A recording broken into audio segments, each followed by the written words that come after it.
Cher client. Le cortisol est une hormone importante produite par nos glandes surrénales, situées juste au-dessus de nos reins. C'est ce qu'on appelle couramment hormone du stress, car elle est libérée en réponse à des situations de stress, mais elle joue aussi un rôle dans d'autres fonctions corporelles essentielles. Comment fonctionne le cortisol? Régulation de l'énergie. Le cortisol aide notre corps à gérer et à mobiliser les réserves d'énergie. En cas de stress, le cortisol augmente les niveaux de sucre dans le sang en stimulant la gluconéogenèse, c'est-à-dire la production de glucose à partir des protéines et des graisses. Cela fournit de l'énergie rapidement disponible pour les muscles et le cerveau. Effet anti-inflammatoire. Le cortisol aide à réduire l'inflammation et à contrôler la réponse immunitaire. C'est pourquoi il est souvent utilisé sous forme de médicament pour traiter certaines conditions inflammatoires. Effet catabolique. Le cortisol a également un effet catabolique, ce qui signifie qu'il décompose les tissus corporels, y compris les protéines des muscles, pour libérer des acides aminés dans le sang. Ces acides aminés peuvent être utilisés par le foie pour produire plus de glucose. Pourquoi le cortisol peut-il nuire à la prise de muscle? Lorsque nous cherchons à construire du muscle, l'objectif est d'encourager un processus appelé anabolisme, où le corps construit et répare les fibres musculaires à partir de protéines. Cependant, le cortisol a l'effet inverse, appelé catabolisme, qui décompose les tissus, y compris les muscles, pour fournir de l'énergie au corps.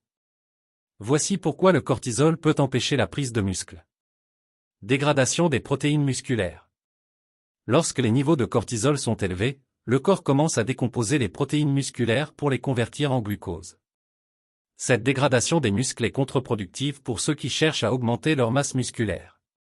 Diminution de la synthèse protéique. Le cortisol inhibe la synthèse des protéines dans le muscle, un processus crucial pour la croissance musculaire. En bloquant cette synthèse, la réparation et la croissance des muscles sont limitées. Augmentation du stockage des graisses. Un excès de cortisol peut également favoriser le stockage des graisses, en particulier autour de l'abdomen. Impact négatif sur la testostérone. Le cortisol et la testostérone ont des effets opposés sur le corps. La testostérone est une hormone anabolique qui favorise la croissance musculaire.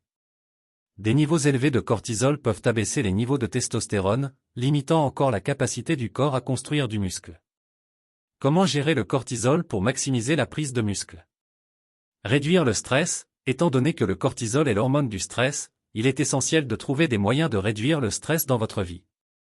Des pratiques telles que la méditation, la respiration profonde, le yoga ou même des passe-temps relaxants peuvent aider à abaisser les niveaux de cortisol. Dormir suffisamment. Un bon sommeil est essentiel pour réduire le cortisol. La privation de sommeil augmente le cortisol et réduit la capacité du corps à récupérer et à construire du muscle. Nutriments adéquats. Assurez-vous de consommer suffisamment de protéines et de glucides. Les glucides peuvent aider à réduire les niveaux de cortisol après l'entraînement en réapprovisionnant les réserves de glycogène musculaire. Évitez le surentraînement. Un entraînement excessif sans récupération adéquate peut entraîner des niveaux chroniquement élevés de cortisol. Assurez-vous de donner à votre corps suffisamment de temps pour récupérer entre les séances d'entraînement. En conclusion, comprendre le rôle du cortisol et comment il affecte la croissance musculaire est essentiel pour optimiser vos résultats en salle de sport. En gérant le stress, en dormant bien et en ayant une nutrition appropriée, vous pouvez minimiser l'impact du cortisol et maximiser vos gains musculaires. Comment savoir si on a trop de cortisol? Un niveau élevé de cortisol sur une période prolongée peut provoquer plusieurs symptômes. Si vous remarquez plusieurs de ces signes, il est possible que vous ayez un excès de cortisol. Fatigue constante. Vous vous sentez épuisé, même après une nuit complète de sommeil. Le cortisol élevé peut interférer avec le rythme naturel du sommeil, provoquant une fatigue chronique. Prise de poids, surtout autour de l'abdomen. Un des signes les plus courants d'un excès de cortisol est une prise de poids, surtout dans la région abdominale. Le cortisol stimule l'appétit et favorise le stockage des graisses, notamment autour du ventre. Difficulté à perdre du poids. Malgré une alimentation saine et une activité physique régulière, vous avez du mal à perdre du poids.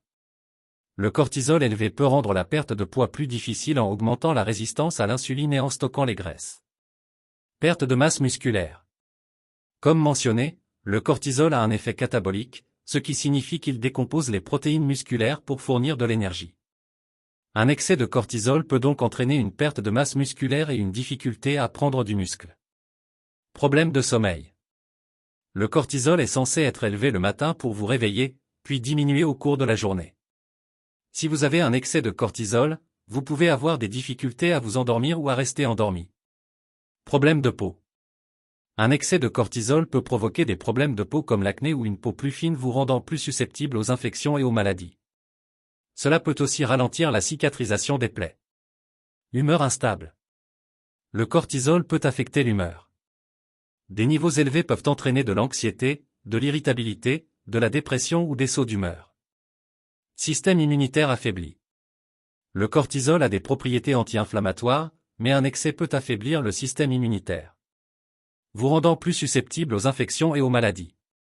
Hypertension artérielle. Des niveaux chroniquement élevés de cortisol peuvent entraîner une pression artérielle élevée. Car le cortisol aide à réguler le volume sanguin et la contraction des vaisseaux sanguins. Diminution de la libido. Le cortisol élevé peut affecter la production d'autres hormones, comme la testostérone, ce qui peut entraîner une diminution de la libido. Comment diagnostiquer un excès de cortisol? Si vous pensez que vous pourriez avoir un excès de cortisol, il est important de consulter un professionnel de la santé. Voici quelques méthodes de diagnostic courantes. Test sanguin. Un test de cortisol dans le sang, généralement effectué le matin, quand les niveaux de cortisol sont normalement les plus élevés, peut montrer si vous avez des niveaux anormaux de cortisol. Test salivaire. Le test salivaire peut mesurer les niveaux de cortisol à différents moments de la journée pour vérifier si votre rythme circadien est normal. Test urinaire sur 24 heures.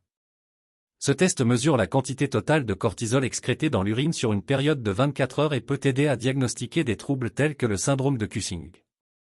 Test de suppression à la dexaméthasone. Ce test implique la prise d'un médicament qui doit normalement réduire les niveaux de cortisol. Les résultats montrent comment votre corps régule le cortisol. Si vous remarquez plusieurs de ces symptômes ou si vous êtes préoccupé par vos niveaux de cortisol, il est recommandé de consulter un professionnel de santé.